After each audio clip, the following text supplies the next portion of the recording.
جس کا زہر ہنوز ٹوٹا نہیں تھا۔ اس کی آنکھوں کا منتر مجھے بت بنا گیا اور میں بت بنی اسے ہی دیکھتی رہی۔ اس لمحے کتنے ہی منظر دماغ سے نکل کر ذہن کی اسکرین پر رواں ہو گئے۔ بیٹا آنکھیں اپنی ہی ہیں، اس کی قدر کرو۔ ابھی تو صاف دکھائی دیتا ہے تو کم روشنی میں بھی پڑھ لیتی ہو، جب نظر کمزور ہو جائے گی تب احساس ہوگا کہ کیا کھویا ہے اپنی حرکتوں کی وجہ سے۔ کتنی بار کہا ہے وہ دن کے وقت اندر بیٹھ کر نہ پڑھا کرو۔ جب خدا نے اتنا بڑا صحن دیا ہے تو لکھنے لکھانے والے کام وہاں بیٹھ کر کیا کرو، نظر پر اثر پڑتا ہے۔ پر مجال ہے جو یہ لڑکی بات سن لے۔ مما کی باتوں کی بازیگر سماعتوں میں گونجنے لگی۔ دل سجدہ ریز ہونے کو تھا کہ خدا کا شکر کرتے کرتے پانی آنکھوں سے ڈھلک کر رخساروں پر اتر آیا۔ سیرت نے رخسار پر اترے آنسو میں نے اپنی پوروں میں جذب کر لیے۔ کتنی بڑی نعمت کا احساس ہوا اس پل۔ مجھے اپنا آپ سب سے امیر لگنے لگا، جیسے دنیا کی سب سے بڑی نعمت میرے پاس موجود ہو۔ ہاں سچی تو ہے، یہ سب سے بڑی نعمت ہے آخر، جو باقی خدا کی عطا کردہ نعمتوں کو دیکھنے کا شرف بخشتی ہیں۔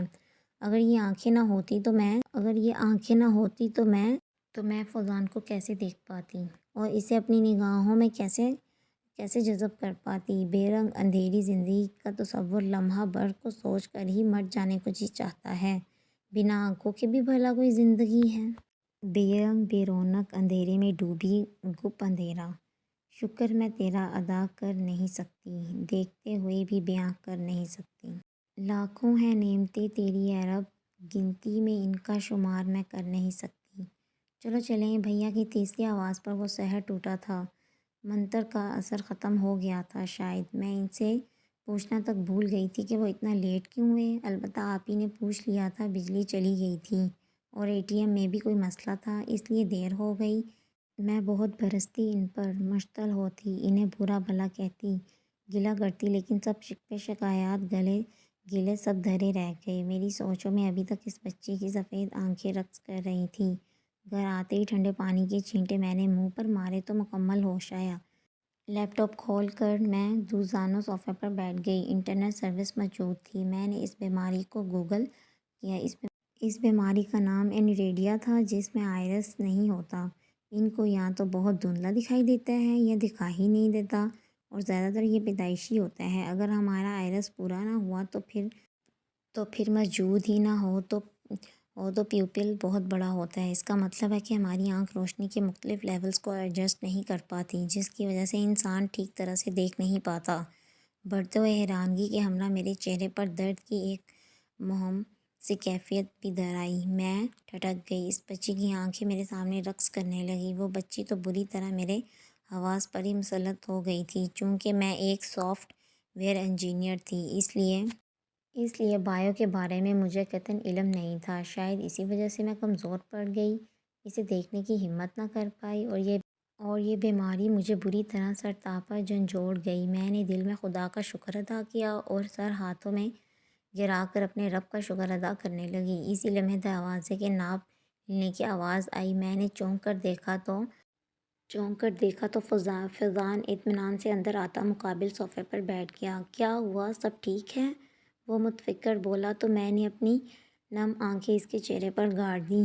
میری آنکھوں کا جالر بھیگ چکا تھا۔ اس خدا کا لاکھ لاکھ شکر ہے فوزان کہ اس نے مجھے آنکھوں جیسی نعمت سے نوازا۔ میں دیکھ سکتی ہوں ہر اس منظر کو جسے میں دیکھنا چاہتی ہوں، ہر اس رنگ کو جو میری آنکھوں کو بھلا لگتا ہے۔ میں تمہیں بھی دیکھ سکتی ہوں، لوگوں کے چہروں کے تاثرات کو پڑھ سکتی ہوں، ہر رنگ، ہر لمحہ جذبات کو دیکھ کر محفوظ ہوتے ہوئے مکمل اپنے اندر جذب کرنے کی صلاحیت رکھتی ہوں۔ شکر ہے اس رب کا جس نے مجھے مکمل بنایا، آنکھیں دیکھ کر میری زندگی مکمل کر دی۔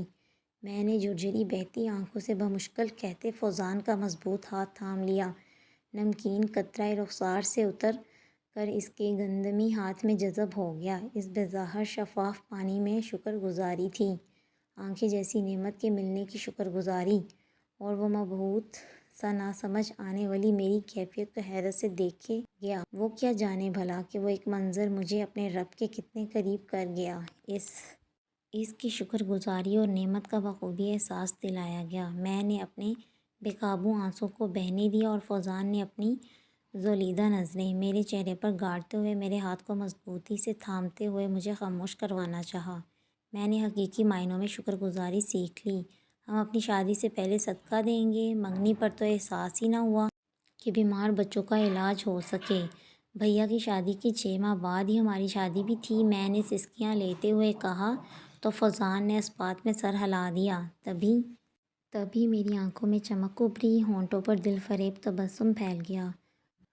رب رب کردے بڈھے ہو گئے ملا پنڈت سارے، رب دا کھوج کھرا نہ لبا سجدے کر کر ہارے، رب تے تیرے اندر وسدا وچ قرآن اشارے، بلے شاہ رب اونوں ملسی جیڑا اپنے نفس نو مارے۔ انشاءاللہ میں نیکسٹ ناول یا افسانہ جو ہے وہ جلدی اپلوڈ کروں گی۔ تب تک کے لیے اللہ حافظ، اپنا خیال رکھیے گا۔